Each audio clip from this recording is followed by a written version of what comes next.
வணக்கம் நண்பர்களே, நான் உங்கள் மோகன்குமார் SALEM எஜுகேஷன்லேருந்து chapter 2 making the constitution PART-32 enforcement of the constitution. What is may enforcement? அதாவது நம்மளுடைய இந்திய அரசியலமைப்பு சட்டமானது எழுதப்பட்ட பிறகு எப்பொழுது அது நடைமுறைக்கு வந்தது. ஸோ இது இரண்டு வகையாக பிரிக்கலாம். சில சரத்துக்கள் பார்த்திங்கன்னா அப்போவே நடைமுறைக்கு வந்துருச்சு. சில சரத்துக்கள் பார்த்திங்கன்னா குடியரசு தினம் அறிவித்த பிறகு, அதாவது ஜனவரி 26, 1950.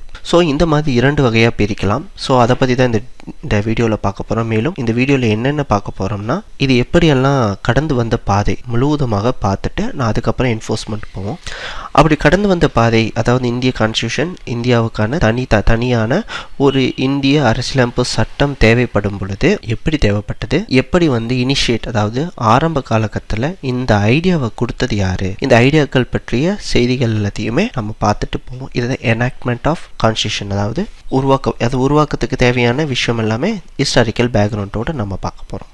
இதுக்கு முன்னாடி, அதாவது enactment of the constitution historical background 1922. இதை பற்றி சொல்கிறதுக்கு முன்னாடி ஒரு விஷயம் தெரிஞ்சுக்கணும். கவர்மெண்ட் ஆஃப் இந்தியா ஆக்ட் வருது. இந்த கவர்மெண்ட் ஆஃப் இந்தியா ஆக்ட் பார்த்திங்கன்னா 1919, அதை தொடர்ந்து ரவுலட் சட்டம். ஸோ இது ரெண்டும் பார்த்திங்கன்னா மிகப்பெரிய எதிர்ப்பாலேயே தூண்டுது இந்தியாவில். இப்பொழுது தான் நம்ம இந்தியர்களுக்கு நமக்குன்னு தனியான ஒரு இந்திய அரசியலமைப்பு சட்டம் வேண்டும் அப்படிங்கிற ஒரு முக்கியமான உந்துதல் ஏற்படுது. இது எப்பொழுது ஆரம்பிக்குது? இந்த மறைமுகமான ஒரு டிஸ்கஷன் ஆரம்பிக்குது எப்போ அப்படின்னா 1919 GOIயில் தான். Government of India act, Rowlatt law, இதெல்லாம் வரிசையாக வரும் பொழுது ஏகப்பட்ட ப்ராப்ளங்களை சந்திக்கிறாங்க. அதன்படி அவங்க ஃபைட் பண்ணுறாங்க, எங்களுக்கு தனி சட்டம் வேணும். அதற்காக என்ன பண்ணுறாங்கன்னா 1922ஆம் ஆண்டு அன்னிபெசன்ட் அம்மையார் என்ன பண்ணுறாங்கன்னா, 1919 பார்த்தீங்கன்னா பை கேமரல், அதாவது இரு சபை, மத்திய மாநில சபைகள் அப்படிங்கிற ஒரு கான்செப்டை கொண்டு வராங்க. பை கேமரல் அசம்பிளி அப்படிங்கிற கான்செப்ட். இதை பற்றி தெரிஞ்சுக்கணும்னா முன்னாடி வீடியோஸ் பார்த்துட்டு வந்தீங்கன்னா புரியும் பை கேமரல் அசம்பிளி பற்றி. அதில் மத்திய மாநில மேல் சபை, கீழ் சபை, இந்த மாதிரி விஷயத்தெல்லாம் இன்ட்ரடியூஸ் பண்ணுறாங்க. இப்போனா 1919 எஃபெக்டிவ்க்கு வருது. அப்போ நிறைய மாறுதல்கள் ஏற்படுது. ஸோ இந்த பீரியடில் 1922 சிம்லாவில் திரு அன்னிபெசன்ட் அம்மையார் என்ன செய்கிறாங்கன்னா, மத்திய சட்டமன்றத்து இரு அவைகளில் இருக்கக்கூடிய இந்திய உறுப்பினர்களை ஒரு கூட்டம் கூட்டுறாங்க. இதன்படி இந்த இடத்துல தான் 1922 தான் நமக்குன்னு ஒரு தனி அரசியலமைப்பு சட்டம் வேண்டும் அப்படின்னு சொல்லிட்டு உருவாக்குவதற்காக இந்த மாநாடு, அந்த சிம்லாவில் 1922 நடந்த மீட்டிங்கோட முக்கிய நோக்கமே பார்த்தீங்கன்னா தனி அரசியலமைப்பு வேண்டும் அப்படிங்கிற கோரிக்கையை முன்வைக்கிறது தான். ஸோ இந்த மாதிரி போயிட்டு இருக்கு. அதுக்கப்புறம் 1923ஆம் ஆண்டு சர் தேஜ் பகதூர் அப்படிங்கிறவர், சர் தேஜ் பகதூர் அப்படிங்கிற சப்ரு அப்படிங்கிறவரோட தலைமையில் ஒரு தேசிய மாநாடு கூடுது. இந்த தேசிய மாநாட்டில் என்ன மாதிரியான விஷயங்கள்லாம் விவாதிக்கப்படுதுன்னா, காமன்வெல்த் இந்த பீரியட்ல 1923ஆம் ஆண்டு தான் இந்த மாநாடு கூட்டுறாங்க. யார் தலைமையில்? சர் தேஜ் பகதூர் அப்படிங்கிற தலைமையில். இங்கே தான் என்ன செய்கிறாங்கன்னா, காமன்வெல்த் ஆஃப் இந்தியா மசோதா அப்படிங்கிற ஒரு கான்செப்டை, ஒரு மசோதாவை வரைவை தயார் செய்கிறாங்க. ஸோ இந்த மசோதா பார்த்தீங்கன்னா திருத்தம் செய்யப்பட்டு வரைவு செய்யப்பட்டு 1925 மகாத்மா காந்தி தலைமையில் நடைபெற்ற அந்த கூட்டத்தில் அந்த குழுவில் சமர்ப்பிக்கிறாங்க. யார் தலைமையில்? மகாத்மா காந்தி தலைமையில். இறுதி வடிவம் இந்த மசோதா என்ன மசோதானா, நமக்குன்னு தனி இந்தியன் கான்ஸ்டியூஷன் வேணும், சில மாறுதல்கள் GOI, அதாவது government of India 1919 Rowlatt law, இந்த விஷயத்துலலாம் சில மாறுதல்கள் செய்யப்பட வேண்டும், எல்லாத்தையும் சேர்த்த மாதிரி ஒரு வரைவு மசோதா தாக்கல் செய்யப்படுது. இது மொத்தம் இந்த மாநாட்டில் 1925 இருந்த மாநாட்டில் கிட்டத்தட்ட 43 மெம்பர்ஸ், இந்திய அரசியல் கட்சிகளுடைய சார்ந்தவர்கள் அனைவரும் கையெழுத்து போடுறாங்க. இதை என்ன சொல்றாங்கன்னா, இது குறிப்பானை அப்படின்னு தமிழில் சொல்றாங்க. இந்த கையெழுத்து போட்டு யார் கையில் கொடுக்குறாங்க அப்படின்னா, பிரிட்டனில் உள்ள தொழிலாளர் கட்சியின், ஏன்னா அப்போ தொழிலாளர் கட்சி தான் ஆட்சியில் இருக்கு. ஸோ பிரிட்டனில் என்ன பண்ணுறாங்கன்னா, அதில் இருக்கக்கூடிய மிகப்பெரிய பவர்ஃபுல் இந்த MP MLAs இருப்பாங்கள்ல, அவங்க கையில் இந்த மசோதாவை கொடுத்து தாக்கல் செய்யும்படி கேட்டுக்கொள்ளப்படுகிறது. அப்புறம் அந்த மசோதா அந்த லேபர் பார்ட்டி, அதாவது தொழிலாளர் கட்சினா லேபர் பார்ட்டி, இந்த லேபர் பார்ட்டி என்ன செய்யுதுன்னா, அதுலேயும் சில சேஞ்சஸ் பண்ணி அதை அக்செப்ட் பண்ணிக்குது. பிரிட்டிஷ் பார்லிமெண்ட்லையும் வாசிக்கப்படுது. ஸோ இதுதான் முதல் எஃபர்ட். அதாவது நமக்கு என்ன தேவை அப்படிங்கிற விஷயத்த நம்ம எங்கே கொண்டு போயிருக்கோம், பிரிட்டன் பாராளுமன்றத்தில் கொண்டு கொண்டு போயிருக்கிறோம். இந்த சூழல் வந்து லேபர் பார்ட்டி தன்னுடைய ஆட்சி இலக்க நேடும் பிரிட்டன்ல. அதே டைம்ல நம்ம இந்த காமன்வெல்த் மசோதாவும் அதோட நின்று போச்சு. ஸோ இது விஷயம் நடந்துகிட்டே இருக்கும் பொழுது 1924 ஆண்டு மற்றும் 1925 ஆண்டு, ஸோ இந்த இடைப்பட்ட பகுதியில் மோதிலால் நேரு தலைமையில் ஒரு தீர்மானத்தை நிறைவேற்றுறாங்க. இது ஒரு ஹிஸ்டாரிக்கல் ஈவெண்ட்னு சொல்லலாம். இதுதான் முதல் முறையாக மத்திய சட்டமன்றம் எதிர்கால இந்திய அரசியலமைப்பு இந்தியர்களால் உருவாக்கப்பட வேண்டும். எப்படி எதிர்கால இந்திய அரசியலமைப்பு சட்டம் இந்தியர்களால் அவர்களுக்காக உருவாக்க வேண்டும் அப்படிங்கிற கோரிக்கையை எப்படி வைக்கிறாங்க, அழுத்தமாகவும் தீர்மானமாகவும் வைக்கிறாங்க. 1927 சில, அதாவது 1919 அதுக்கப்புறம் வந்து ஜிஓஎஸ் சின்ன சின்ன மாற்றங்கள் செஞ்சு, ஏன்னா ஒவ்வொரு 5 வருஷத்துக்கு ஒருதையும் அதில் ஏற்படக்கூடிய குறைகளை நிவர்த்தி பண்ணி அடுத்த ஜிஓவை பாஸ் பண்ணுறதுதான் யாரோட வேலை, யூகேவோட வேலை. அதுதான் நடந்துகிட்டே இருந்தது. இந்த பீரியடில் பார்த்தீங்கன்னா 1927 யார் வராங்க, சைமன் கமிஷன்ஸ் பற்றி பேசப்படுது. இந்த சைமன் கமிஷனில் இந்தியர்கள் ஒருத்தருமே இல்லைன்ற பட்சத்தில் அதை வந்து எதிர்க்கிறோம். சைமன் கோ பேக் அப்படிங்கிற ஒரு முக்கியமான ஒரு கோரிக்கையை முன்வைக்கிறாங்க. இப்படியாக ஒவ்வொரு விஷயமா ஒவ்வொரு ஸ்டெப் பை ஸ்டெப்பாக நமக்கு சுயராஜ்யம் மற்றும் தனி இந்திய அரசியலமைப்பு சட்டம் போன்ற அதிகமான கோரிக்கைகள் மற்றும் தீர்மானங்களை பிரிட்டிஷ் அரசுக்கு அழுத்தமாக தெரிவிக்கப்படுகிறது. ஸோ இப்படியே போயிட்டு இருக்கு. 1927 மே மாதம் 17ஆம் நாள் காங்கிரஸ் வந்து என்ன செய்யுதுன்னா பம்பாயில் மாநாடு கூடுது. இந்த மாநாட்டில் மோதிலால் நேரு, மத்திய மாகாண சட்டமன்ற உறுப்பினர்கள், இந்திய சட்டமன்ற உறுப்பினர்கள் எல்லாம் பங்கு பெறாங்க. மேலும் பிற அரசியல் கட்சிக்காரர்களும் பங்கு பெறாங்க. ஸோ இந்த கலந்த ஆலோசனை கூட்டத்தில் என்ன செய்கிறாங்கன்னா, இந்தியாவிற்கான தீர்மானமாக எங்களுக்கு வந்து தனி என்ன வேணும், சட்டம் வேண்டும், இந்திய அரசியலமைப்பு வேண்டும் என்று தீர்மானம் பெரும்பான்மையான அந்த அரசியல் கட்சிகளால் தலைவர்களால் அங்கீகரிக்கப்பட்டு அந்த தீர்மானம் நிறைவேற்றப்படுது. ஸோ இதே மாதிரி 1927 டிசம்பர் 28ஆம் நாள் இதே மாதிரி சென்னை மாநாடு நடந்தது. ஜவஹர்லால் நேரு அவர் தலைமையில் நடக்குது.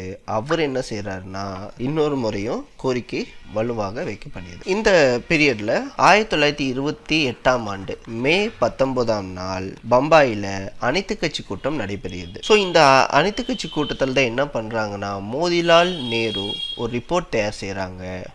அதான் ஃபர்ஸ்ட் மேஜர் அட்டம்ப்ட்னு சொல்கிறாங்க, ஃபுல் ஃப்ளெஜ்டு கான்ஸ்டியூஷன். ஸோ இப்போ தான் என்ன பண்ணுறாங்கன்னா, இது வரைக்கும் வேணும்னு சொல்லிட்டு இருந்தாங்க, என்ன வேணும் ஏது வேணுன்ற ஒரு டிராஃப்ட் ரெடி பண்ணுறாங்க. ஸோ அதான் சொல்ல first major attempt towards the full fledged constitution. அதாவது அரசியலமைப்பின் கொள்கைகளை நிர்ணயம் செய்ய தான் இந்த மே 17ஆம் தேதி பம்பாயில் அந்த அனைத்து கட்சி கூட்டமானது கூட்டப்படுகிறது. இங்கே ஒரு குழு அமைச்சு அதற்கான என்ன செய்கிறாங்க, ஒரு வரைவு தயார் செய்கிறாங்க, டிராஃப்ட். ஸோ இது வந்து எப்போ சமர்ப்பிக்கப்படுதுன்னா ஆகஸ்ட் 10, 1928. இதுதான் பின்னாளில் நேரு அறிக்கை என்று அழைக்கப்படுகிறது. எப்ப மே மாதம் 19ஆம் தேதி 1928ஆம் ஆண்டு பம்பாயில் அனைத்து கட்சி மாநாடு, இது காங்கிரஸ் கிடையாது, அனைத்து கட்சி மாநாடு நடைபெறுகிறது. அதில் வந்து குழு அமைக்கப்பட்ட அந்த குழுவின் மூலமாக என்ன தயார் செய்யப்படுகிறது, ஃபுல் ஃப்ளெஜ்டு கான்ஸ்டியூஷன் தயார் செய்யப்படுகிறது.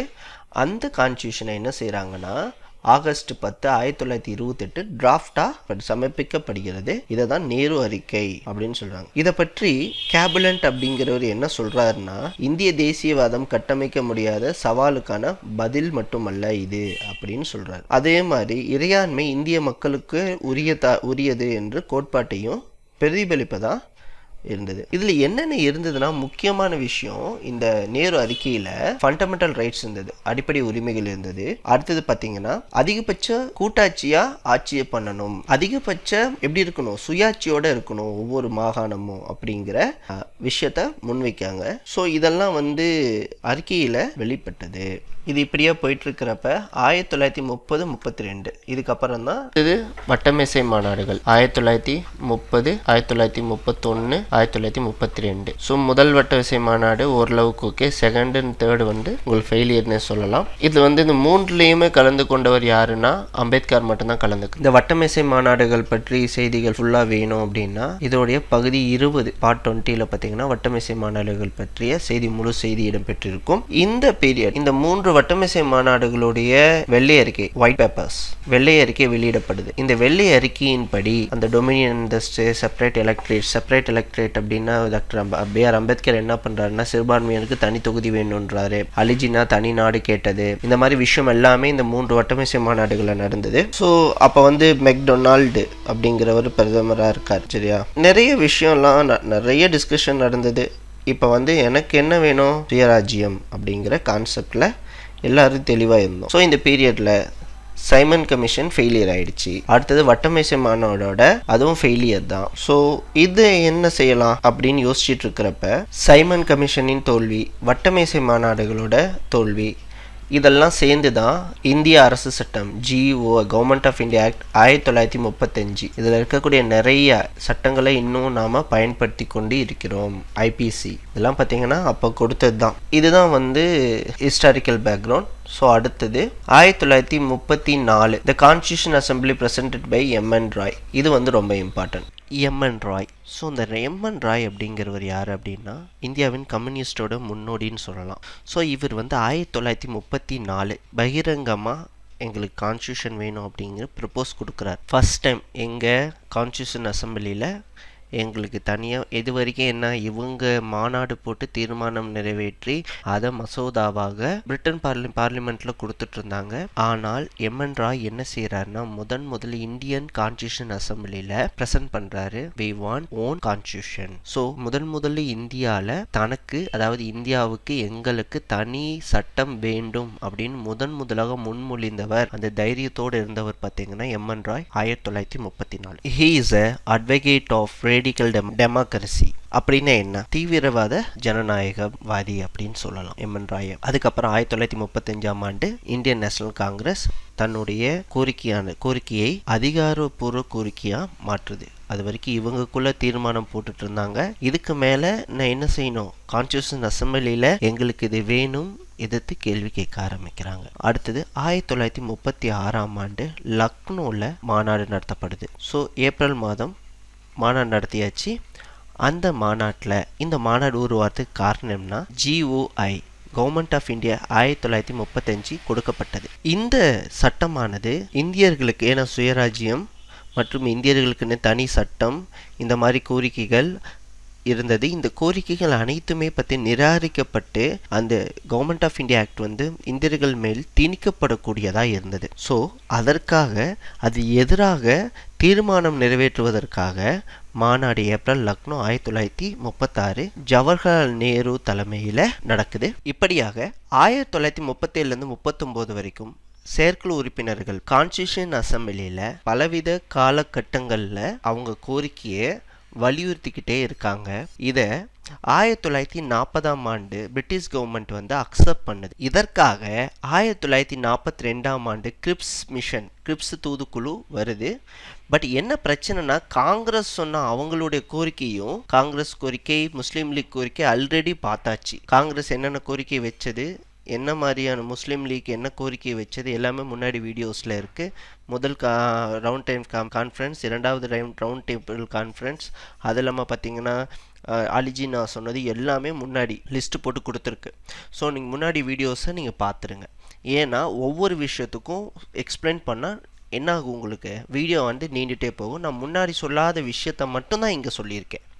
ஸோ காங்கிரஸ் முஸ்லீம் லீக் என்ன செய்யுதுன்னா, அவங்க சொன்ன அந்த கண்டிஷன்ஸை தே ஆர் நாட் அக்செப்டட், நான் கம்ப்ளைண்ட்ஸ். ஸோ அதனால் என்ன, அது ஃபெயில்ட் ஆகுது. அதுக்கப்புறம் 1945ஆம் ஆண்டு சிம்லா கான்ஃபரன்ஸ் நடக்குது.